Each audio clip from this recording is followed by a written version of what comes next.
Hi, just a heads up / content warning that this episode contains a depiction of self-harm and suicidal expressions. The following lore included in Lost Notes Groupies is based on personal histories of sex, drugs, and rock and roll from the previous century. Any stories, as told to us, belong solely to the speakers and their memories. In the early 1970s, rock and roll mythology was being built on the Sunset Strip. And at age 14, one girl found herself in the very middle of it all. That girl was Lori Maddox, or as she was known back then, Lori Lightning. We walk into the Rainbow, and Richard and Peter come up to me and they say, "I need you right now." And he takes me by the arm and he goes, "I want you to get in this fucking car, and if you move, I'll have your fucking head." And I was like, what? That's Lori. On this particular night in 1973, she was hanging out, eating pizza with her friends at the Rainbow Bar and Grill, a legendary bar on the Sunset Strip. And Richard and Peter? She's referring to Richard Cole and Peter Grant, Led Zeppelin's managers. Now, you have to understand, Peter Grant is like 500 pounds. I don't know if you've ever seen him. And Richard Cole is like scary. You don't fuck around with him. Lori Lightning wasn't just a random 14-year-old. She and her clique were the reigning teen queens of the Hollywood scene. It's unclear who, if anyone, actually sent Richard and Peter, but earlier that day, Jimmy Page, Led Zeppelin's guitarist, had his eye on Lori. And so the next thing she knew, they both take me and they escort me out of the Rainbow into a limousine by myself. Now, you have to remember, I'm in a group of girls, and we're all hanging out, and all of a sudden, they're taking me out of the scene, and they throw me in a limousine, and he goes, "If you move out of here, I'll have your head." And I was like shaking. I'm like, oh my God, what's going on? I'm like literally being abducted. I have no idea what's going on. And so all of a sudden, Richard gets in the front seat, and Peter gets in the back seat with me. And he goes, "You're coming with us." And I'm like, whoa. All of a sudden, limo's going back. I have no idea where they're taking me. how are you feeling in this limo I was ride? feeling a little scared. I mean, honestly, you know, I mean, well, Peter Grant's kind of overwhelming. He is. And so they take me to the Hyatt House. They escort me up the elevators. We get to the 9th floor, and I know that I'm now here. And I'm like, what am I doing here? I had no idea. So they escort me down the hall, all the way down towards Robert's room, the room right next door to Robert's room. Jimmy's sitting there with a hat and a cane. He's saying, "I told you I was going to have you." We went down to his room, and the rest is history.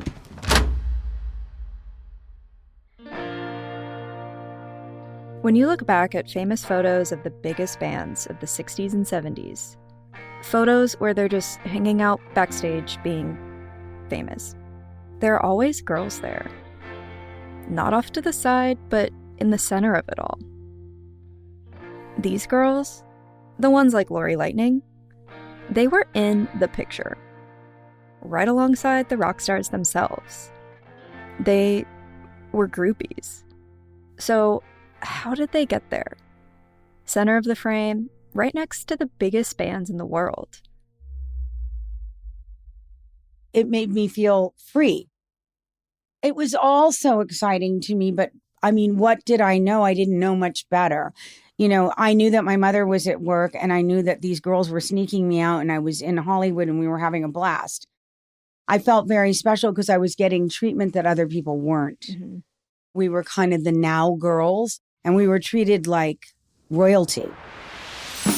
From KCRW and Golden Teapot, this is Lost Notes Groupies, and I'm Dylan Tupper-Rupert. This season, I'm taking you into the world of the legendary groupies of the Sunset Strip, from the pill to the dawn of punk. Welcome to 1973.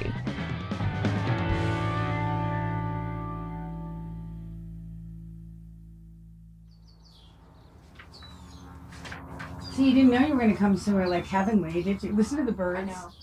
This is honestly making the whole On a Saturday morning, I went to meet Lori Maddox, the 66-year-old woman formerly known as Lori Lightning.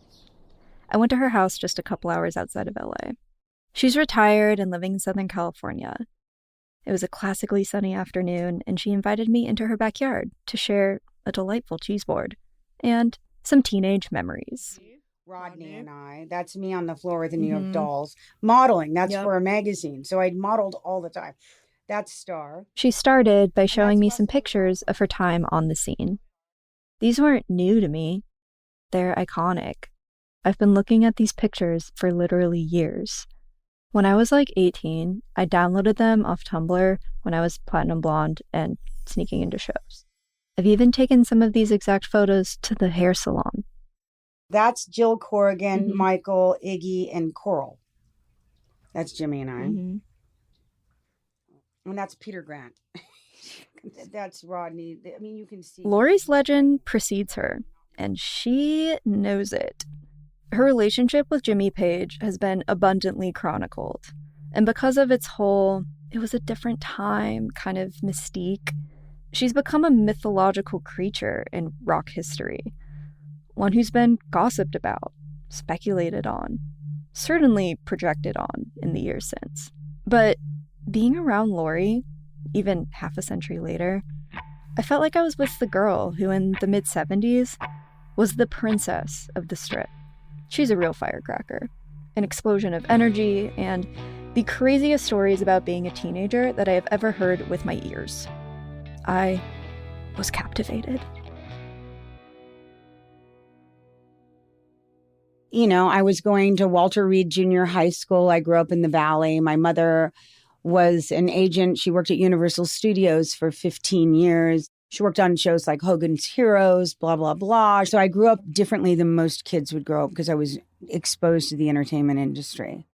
And I came from a single mother. So my mom worked every single night.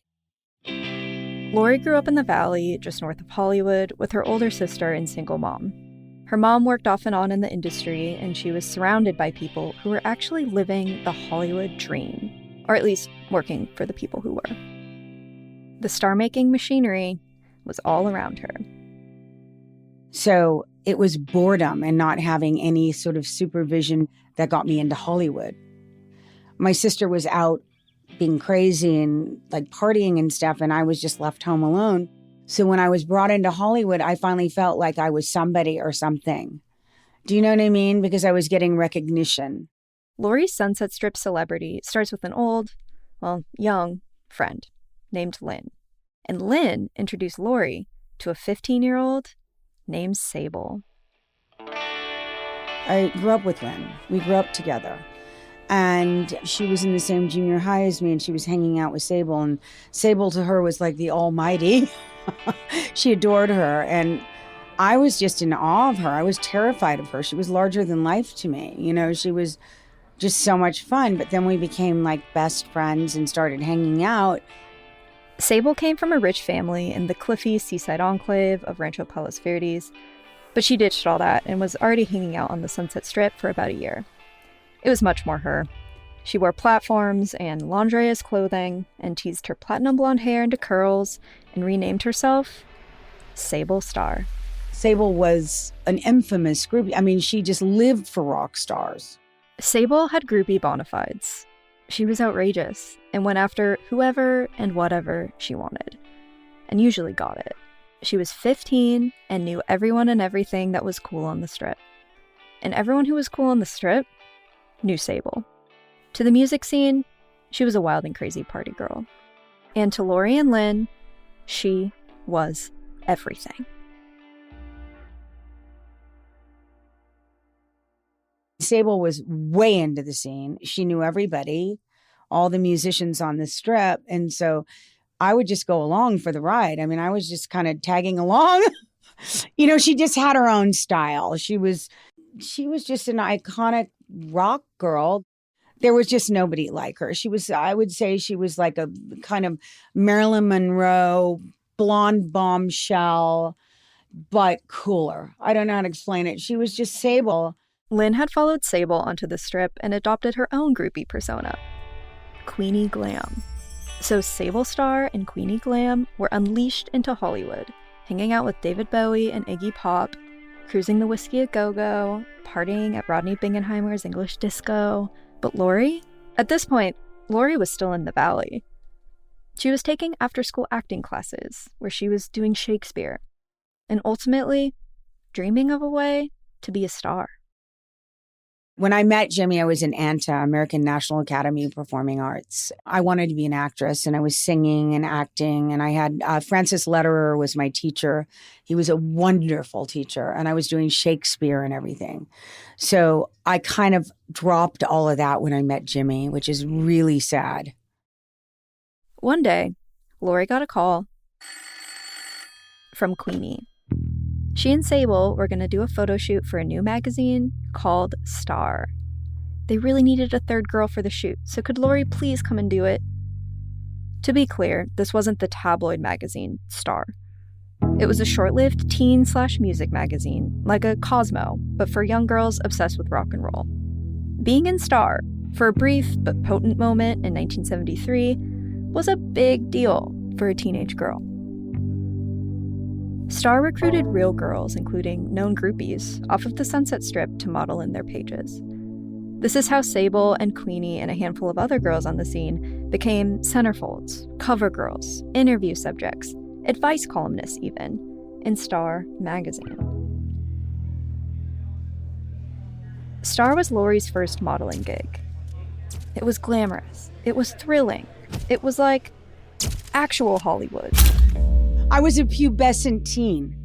I think it was exciting because, it was like, ooh, I'm getting attention, you're being paid attention to. But I never felt like, so you understand, I always felt ugly. So I didn't understand why they were photographing me. I had no idea. Why are they photographing me? Like, I never felt like a model. I was just thrown in there. They put me in that world. In that world? That world was the upper echelon of the Sunset Strip. It was being in the limo, and more importantly, being seen getting out of the limo with Bonzo or Jimmy or Bowie. Being a part of this iconic image, that was status. Status that a 14-year-old girl would otherwise only be able to fantasize about. Though Sable, Queenie, and Lori were the trend-setting teenage clique ruling the dance floor at the English disco, appearing in the pages of Starr magazine basically cemented these girls into celebrities instantly. It launched them out of girlhood and into the glittery adult galaxy of glam rock. It was June 1973 when their Starr photo shoot hit the stands, which solidified Lori Lightning, Queenie Glam, and Sable Starr. They were now a known quantity, and their clique became known as the Baby Groupies. And they were going places. Just not to class, obviously.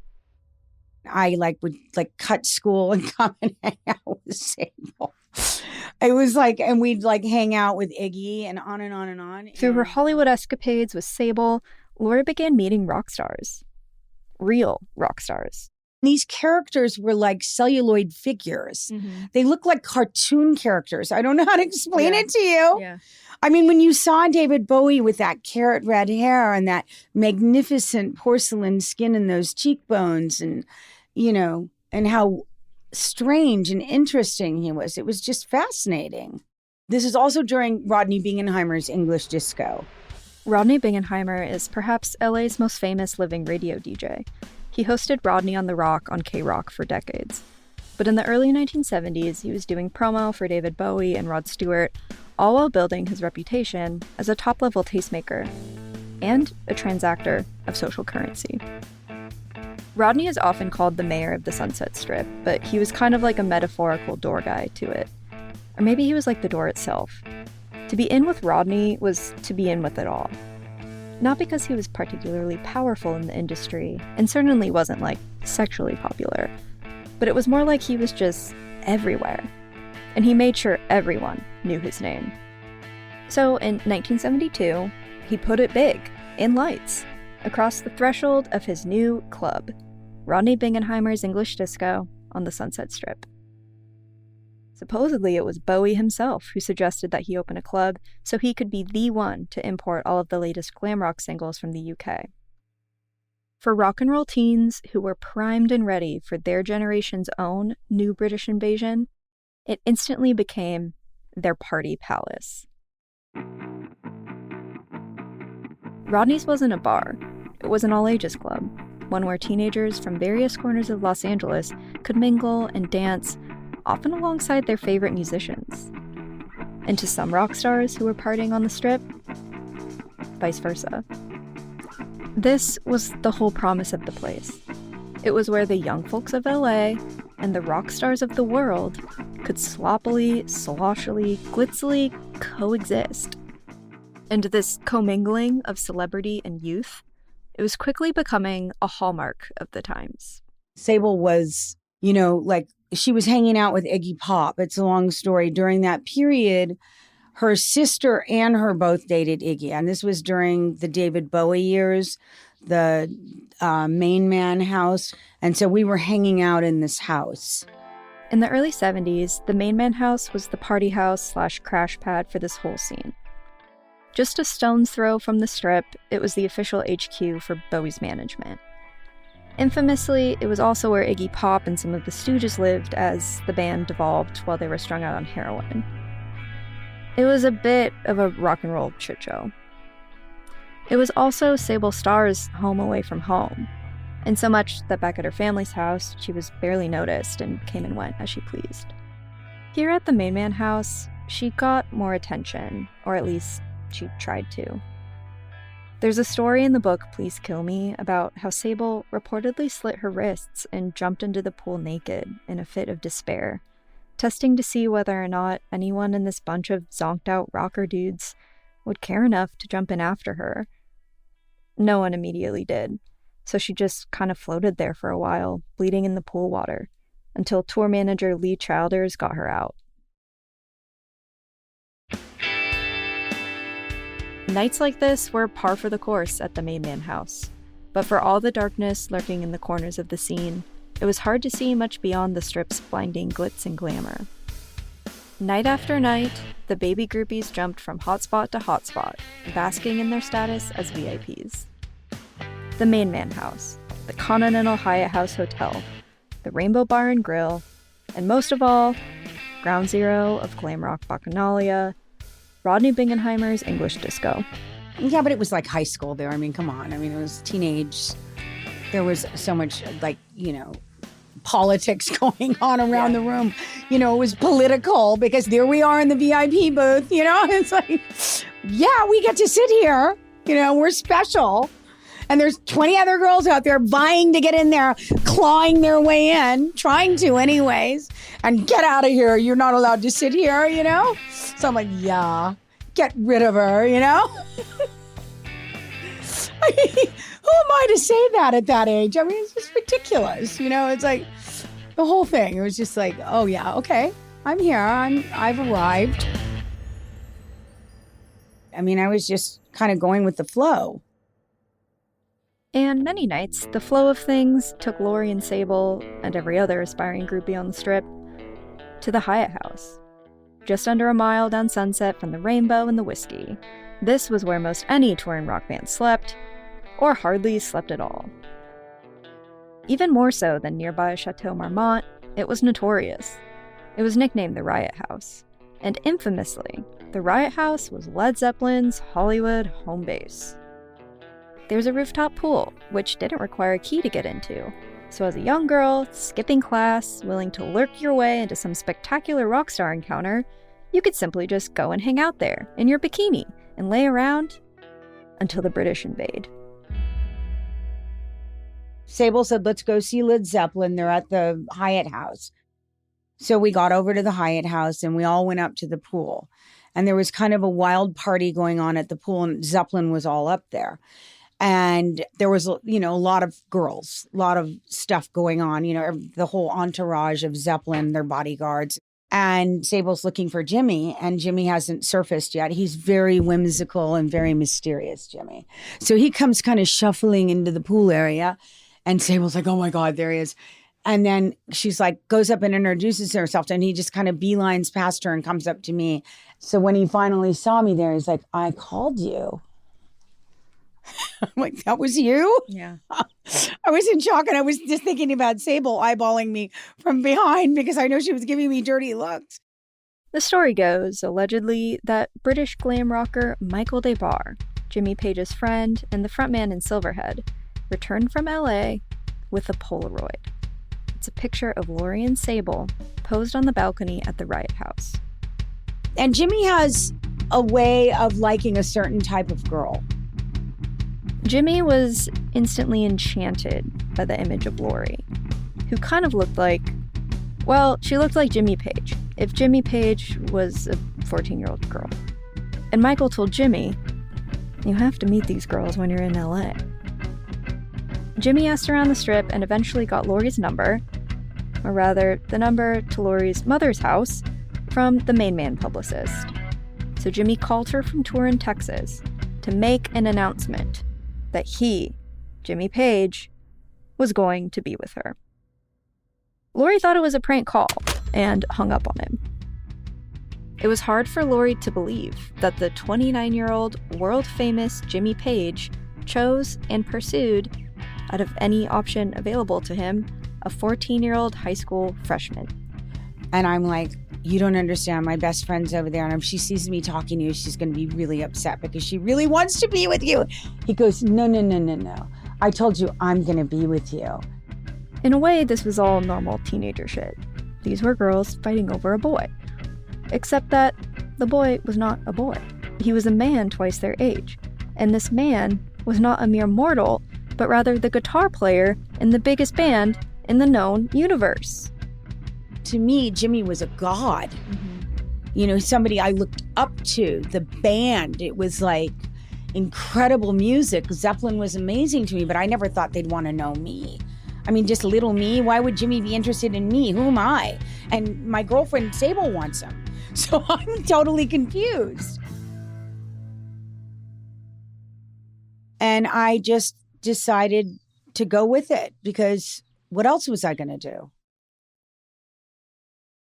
Lori found herself in a very peculiar situation, even for a Sunset Strip groupie on the rooftop pool of the Hyatt House.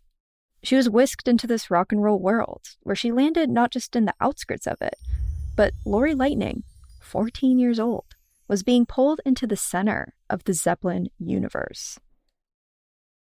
And that was the daydream that any rock and roll loving teenager could find in the pages of Cream, Rolling Stone, Rock Scene, or Starr magazine. The fantasy that they had while they gazed upon those posters plastered all over their suburban bedroom walls. There were millions of girls that, like you, on and on and on, that would see those magazines and see us and want to be us. So I felt like in Rodney's we ruled. You know how you have your cliques of girls? Yeah. We were the rulers of the nest. That teen girl dream was now, rather suddenly, her real life. She was a beautiful young girl who loved rock and roll. And rock and roll loved her back. We felt special. We felt unique. We felt like we were lucky. A lot of girls wanted to be us. So a lot of girls wanted to be in our circle, but we were the circle. So I felt special. Sable felt special. I didn't feel like I wanted to be a part of anything. I felt like people wanted to be a part of my world. I didn't feel like I wanted to be a part of something. I was the something. You understand? I felt like something. What could be more Hollywood than that? All the bands I liked were from England. It was all about the English rock stars. What right? was it about the English rock stars? They were just wonderful. We loved their accents, everything about them. Who wanted to meet an American? No, we wanted a British one, you know. Jimmy was so effeminate. That's what fascinated me about him, because he was so whimsical and effeminate. That's the only way to describe him. He would shuffle in a room and he was really effeminate. He was like, I mean, he was just like, so he was, oh, hello, Lori. You know, he was just like, that's the way he was, you know, it was just amazing. And that was a turn on almost, because it was like almost androgyny, because they were so different than American macho men. Back to that night at the Riot House with Zeppelin, the pool party. The issue of Starr, the one with Lori Lightning and Sable Starr's big photo shoot, had been out on newsstands for a week. They were now famous groupies, doing famous groupie shit. And Jimmy Page's fervid attention on the rooftop pool deck was living proof. And then all of a sudden, everybody gets thrown into the pool. We're all soaking wet, hair wet, so we all had to go back up to the 9th floor, which is the private floor of the band. And so we all went down to Robert's room and kind of dried off. And this is when all the debauchery started. I mean, the roadies or somebody, they were trying to hit the billboards across the street with the empty champagne bottles. You know, all of a sudden the band decides it's getting dark and they want to go to the club. They want to go eat and go to the Rainbow. So you have to understand, Led Zeppelin was very decadent. Not only did they have 2 floors, they had like 7 limos outside. Led Zeppelin's brigade of Cadillac stretch limos whisked the party out of the hotel and down the strip. Just for some important historical context here, there's a white limo in their fleet, which had a special name given by Richard Cole, Zeppelin's road manager. It was called the slutmobile.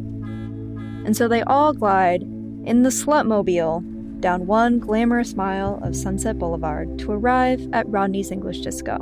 And come on, this is LA in 1973. Lori was hardly the only groupie there. Now remember, Jimmy had disappeared from the pool. And I guess that's when he went to meet Pamela. Pamela is, of course, Miss Pamela of the original gang of Hollywood groupies, the GTOs. If you know one groupie's name, it's Pamela Des Barres. In 1987, she published the best-selling memoir, I'm with the Band. But in May 1973, 25-year-old Pamela Miller, with her blonde hair, blue eyes, blockbuster legs, and sweetheart smile, was a few years into her reign as queen of the groupies. And her king? 29-year-old Led Zeppelin guitarist Jimmy Page, who was hers whenever he was in town. Led Zeppelin was the biggest rock band in the world, but Pamela, she was the Sunset Strip's greatest ambassador, a Valley-born it girl, an already famous groupie who'd been featured in Rolling Stone magazine back when Zeppelin was still getting panned in the reviews section. In other words, Miss Pamela was an icon. Pamela to me was older, but she was only like 2 years older. But at that time it seemed like a lot, you know, but she's not. So it's hilarious when you think about it, because we were like babies. We were the new kids on the block, you know. She was kind of the rock queen. And then here comes Sable and Lori. Well, Pamela was more like 8 or 9 years older than Lori, but still. Pamela's vibe was really different than the Baby Groupies. She was a holdover from the Flower Child generation, the original Hollywood freak scene. She was the Byrds and the Flying Burrito Brothers, Free Love and Laurel Canyon. And in the early 70s, she was an eminence on the strip. Girls would whisper to each other that they saw Pamela dancing at the Whiskey, almost like it was the same thing as seeing Jim Morrison stumble down Sunset in leather pants with no shirt on. So when the Baby Groupies showed up, well, it was a sign that times were a-changin'. Because it was now 14-year-old Lori Lightning who was in Led Zeppelin's line of sight. And look, there are differing accounts of this story. And whether it took place at the Rainbow, or Rodney's, or the Whiskey, memory is slippery, and we're mining the hard-partying memories of people's youth here. But everyone agrees on one thing. That's when I saw Pamela with Jimmy. They showed up together. And I remember going to the ladies' room, and Jimmy was with Pamela, right? And all of a sudden, he cornered me in the bathroom. And he goes, I told you I'm going to be with you. And I'm like, you're with Pamela, and I'm going to get being, I can't talk to you. And he said that to me.